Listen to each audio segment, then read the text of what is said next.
Hi, this is Remembering the Past with Corey Franklin, the show where we talk about people who've died recently who've had a profound effect on our history, our society, or our culture. Tonight our feature is Elmore Leonard, who died recently at the age of 87. And I have to tell you, Elmore Leonard was one of the best writers of our generation and probably the greatest dialogue writer of the post-World War II era. I've been a huge fan of Elmore Leonard for decades, and I was lucky enough to meet him last year, about a year before he died. And just in my one meeting with him, he struck me as an extremely nice guy. We talked about Richard Boone. Richard Boone was the bad guy in two of the movies made from his novels, The Tall T and Hombre, and he loved Richard Boone just like I did, and we laughed about it. Elmore Leonard was primarily a crime novel writer, but he also wrote for the Westerns too, especially early in his career. And so many of his works were adapted for movies and now for television. A lot of people are unaware of how good a novel writer he actually was. And as I said, it was his dialogue that stood out more than anything. Here's the AP on the death of Elmore Leonard. Elmore Leonard, the prolific author, has died at age 87. Leonard wrote more than 40 novels, many spawning hit movies like Get Shorty, Out of Sight, and Jackie Brown. Leonard died at his suburban Detroit home, surrounded by family, just a few weeks after he suffered a stroke. He had minor successes with Western-themed books and movies in the 50s and 60s, but didn't truly gain fame until he was in his 60s. 3 years ago, Leonard told AP that he wasn't going to put down his pen anytime soon. There's no reason to. Because and this is the most enjoyable thing I do. I've been doing it for nearly 60 years. You know, it was very hard in the beginning. Leonard was known for a writing style that was unadorned and colloquial. His characters were pathetic schemers, clever conmen, and casual killers. His hallmarks were black humor and wickedly acute depictions of human nature. I think there are more people imitating me than I've imitated. I've imitated some I've learned from and trying to write like some very good writers from Hemingway on, till I found out Hemingway didn't have a sense of humor at all. Well, as I said, it was his dialogue that differentiated him from the other writers. He was born in New Orleans, but he moved to Detroit when he was a kid. He did his first writing as copy for General Motors, but at the same time he was writing Western novels in the early 50s. He just read about the West from magazines, but he imagined the dialogue. He put it together, and they made movies out of it. The Tall T with Randolph Scott was his first one, adapted from his story The Captives. About 10 years later, they made one of the best dialogue movies I've ever seen, Hombre. This is a great scene in Hombre where Paul Newman, the saintly Indian, double-crosses Richard Boone as Cicero Grimes, one of the great bad guys in all of Westerns. I apologize for the sound quality on this one. Mister, you've got a lot of hard bark on you walking down here like this. Now, I owe you. You put 2 holes in me. It's usually enough for most of them. Don't try it again. And Vaquero is more than a fair hand. Got the money. Yes, I brought my dirty laundry by mistake. Let me see. Look for yourself. Well, now, what do you suppose hell is going to look like? We all die, just a question of when. Yeah, they both get shot at the end. If you've never seen Hombre, you have to check that out. Check out the dialogue between Richard Boone and Paul Newman in that movie especially. Elmore Leonard went on to become a crime reporter in Detroit, and he rode in the police cars with the police, and he picked up the rhythm of how the police and criminals talk, and he applied that throughout his books. So he did the dialogue of lawmen and the dialogue of mobsters from all over the country: Florida, rural Kentucky, Brooklyn, L.A. Here's John Travolta as Chili Palmer in Get Shorty. He's a Brooklyn mobster down in Florida. He confronts the great Vito Scotti, who's a restaurant maitre d', and then he confronts Dennis Farina, who's also a Brooklyn mobster. Hey, where's my coat? It's not one of these? Well, do you see a black leather jacket, fingertip length, like the one Pacino wore on Serpico? Because if you don't, you owe me $379. Well, maybe you didn't see the sign. I seen the sign, but I didn't come to sunny Florida to freeze my ass off. You got that? So you either find my coat, or you give me the $379 that my ex-wife paid for it at Alexander's. Rino, puoi spiegare a questo signore? Il signor Barboni sa prestare il Wait a minute. solamente. Ray Bones took my coat? No, he didn't take it. He borrowed it. Because see, somebody took his coat. So Mr. Barboni tried this other coat, and it fit him pretty good. That was my coat. He was wearing it to go home, but he's not going to keep it. No. My car keys are in that coat. Mr. Barboni is a good customer. You know, he works for Jimmy Carr. I know who he works for. Where's your phone? This way. Are you sure it was Ray Bones who took the coat? That's what the man said. Hey, tomorrow I see on the TV weather it's going to be nice and warm. You don't need the coat. This is it. Hey, Chili, get the coat. Just don't piss the guy off, okay? Then we're going to have to call Momo and straighten the whole thing out. And Momo's going to be pissed off for wasting his time. We don't need that. Don't worry, I'm not going to say any more than I have to, if that. Yeah, just a minute. Oh, what do you got? I'll refer you to our Dennis Farina podcast for a little more on that. Since his books were made into movies, he had a lot of contact with Hollywood types, and he also picked up their dialogue. Here are Danny DeVito and John Travolta in Get Shorty. Well, 2 weeks before we started shooting, I went back to Bensonhurst just to hear you guys talk. See, I'm Italian, but I grew up in Tarzana, so I wanted to get the rhythms of your speech, you know. Oh, we speak differently? Well, it's more like your attitude, your tone. Your speech patterns demonstrate a certain confidence in yourselves, in your opinions, your indifference to conventional views, you know. Just Like we don't give it. Yeah, kind of, yeah. 'Cause anyway, once I get the authentic sounds of speech, the rhythms, the patois, you know, I can actually get into their heads. I can actually think the way those guys do. Get inside. Really? Yeah. Trust me when I tell you, Elmore Leonard made a lot of guys who were good actors better actors. Here he talks a little bit about his writing style. I'm very much aware in the writing of the dialogue, or even in the narrative too, of a rhythm. There has to be a rhythm with it, that the beat goes on. The interviewers have said, you like jazz, don't you? Because we can hear it in your writing. And I thought that was a compliment. But I think it's very, very important to have a style, or I always refer to style as sound, the sound of the writing. And I was influenced very heavily by Hemingway, because Hemingway made it look easy. I say never use a verb other than said to indicate dialogue. And you certainly don't use an adverb to modify said. He said dismissively. That's the author talking. Joseph Conrad said that, he says, words can get in the way of what you're trying to say. I write in longhand because when I started out, I was working on a manual typewriter, not on like this one. But all I was doing was Xing out lines, because writing is rewriting, constantly rewriting. Today, I think it takes me about 4 pages of writing to get one that I like, because it gets harder. You'd think that after 40 books and another 40 or 50 short stories, well, you could just zip right along. Here he talks about his favorite adaptations of his books as movies. I say Jackie Brown, which Tarantino did. I think it's the closest adaptation of the book. He surprised me. I thought he might be all over the place when he was going to make the picture, and the book was Rum Punch. He stayed very, very close to the plot all the way and used quite a bit of the dialogue. Any other favorites? Going way back, I liked Hombre with Paul Newman, and I liked Valdez's Coming, Burt Lancaster. I always think the movie they're going to make is going to be good, and sometimes it is, and sometimes it isn't. So it doesn't put me in any kind of a mood. I just, all right, it was good or it wasn't. Here he talks about his background as a crime writer in Detroit. I've lived here since 1934. I've used Detroit because I live here, because I remember parts of it that were important in the past, and I know the city. But Detroit is perfect for me. Once I got down to the 1300 Beaubien, the police headquarters, and was introduced to a homicide squad, Squad 7. This was because the Detroit News wanted me to do a Sunday piece on homicide. I spent 3 weeks with Squad 7. This was the hot squad at that time. To me, it was fascinating. This is the real thing. And they'd call me in the evening.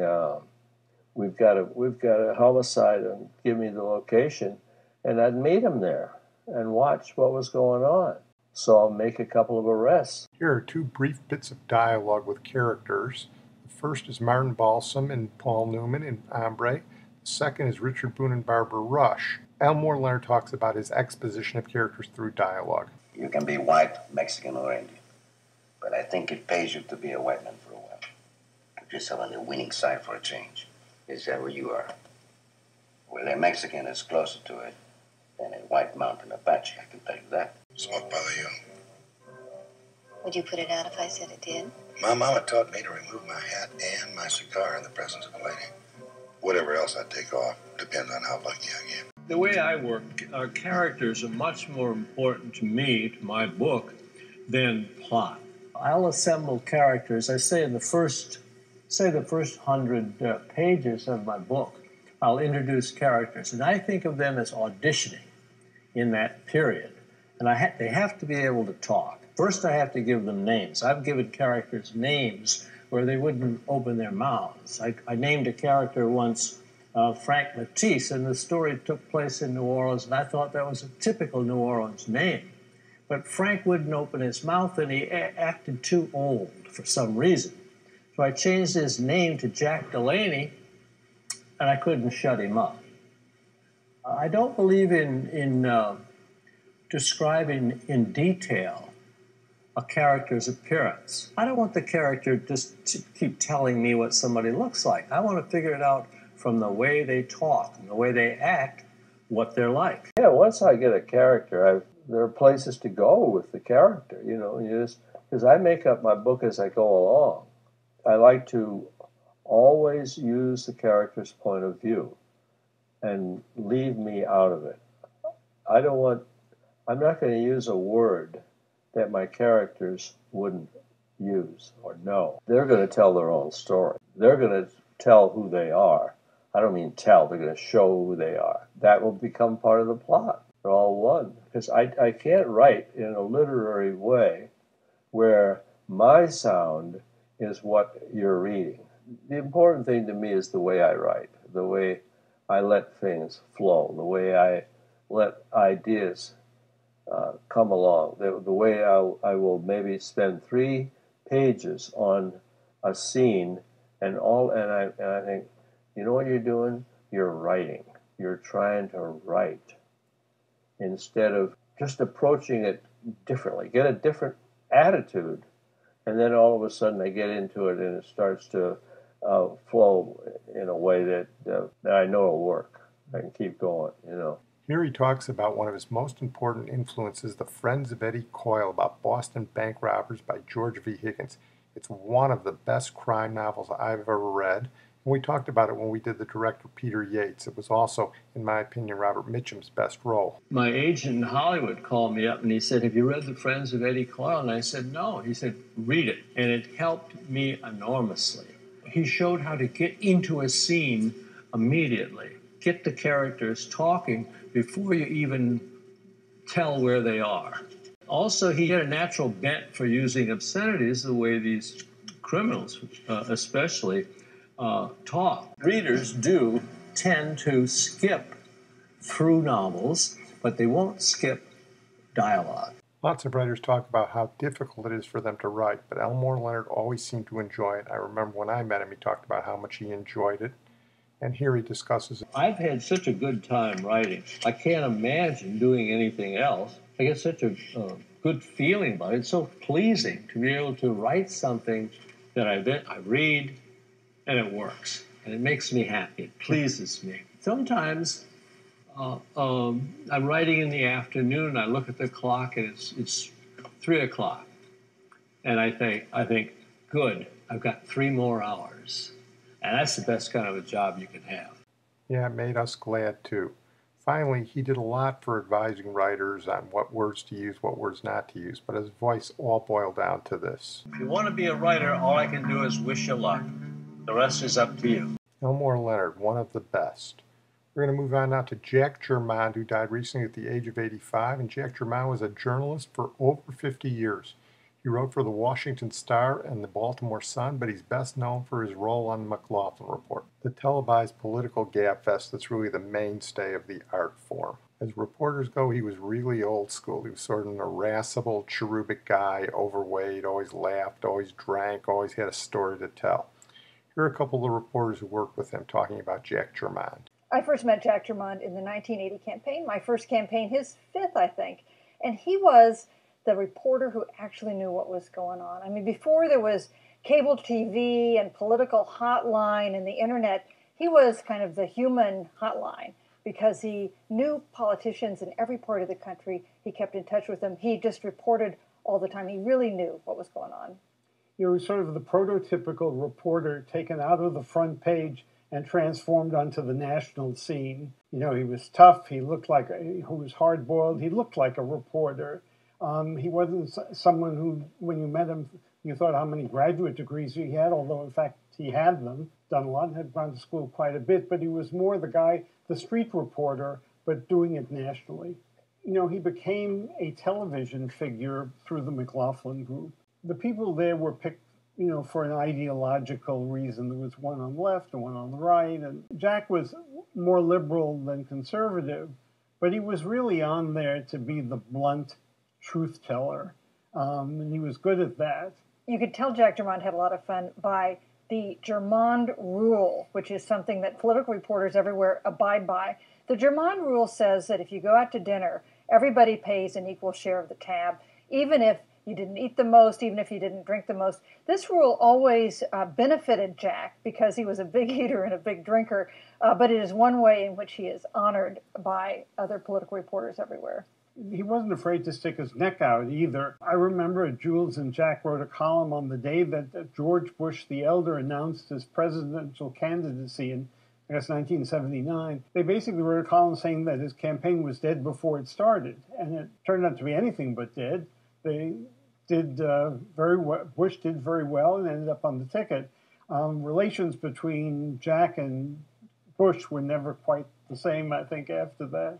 Here you get an idea of what he was like on the McLaughlin Group. For a long while there in the 90s, he was really entertaining, but then after a while you could see the strain between him and John McLaughlin started to show, and finally he was let go from the show, or he quit the show. It's not really clear.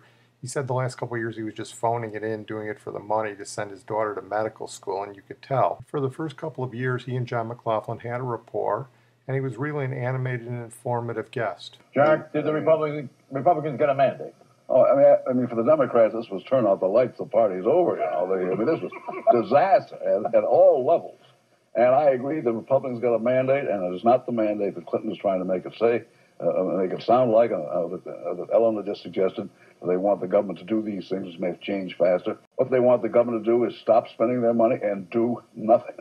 They want to do nothing. They want this government to get out of their lives and spend less money. It was Jack Germond. He wasn't always right, but he was always entertaining.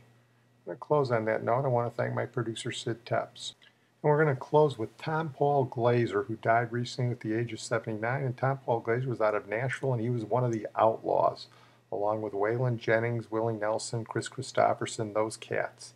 He wasn't as well known as they were. He didn't have very many hits, but he was around Nashville for a long time. He and his brothers sang backup in 1960 for Marty Robbins. You can hear them in the background of his great song El Paso. He also did some background singing for Johnny Cash in the 50s and 60s. He had a big fight with the Byrds and Graham Parsons when they went country and were at the Grand Ole Opry. And he signed John Hartford, who wrote Gentle on My Mind. But Tompall Glaser is best known for his one hit. It didn't go very high on the charts, went to about number 20, but it's a memorable song. It's one of my favorites. Bob Collins, the great WGN disc jockey, used to play this one all the time. It was written by Shel Silverstein. Some of you know that besides being a cartoonist and writer, Shel Silverstein did write a couple of great songs. He wrote the cover of the Rolling Stone and Sylvia's Mother for Dr. Hook and the Medicine Show. He also wrote A Boy Named Sue for Johnny Cash. And he wrote Tompall Glaser's one hit. Shel was a very funny guy. It's the chauvinist national anthem. It's also known as Put Another Log on the Fire. And here's Tompall singing it. Put another log on the fire,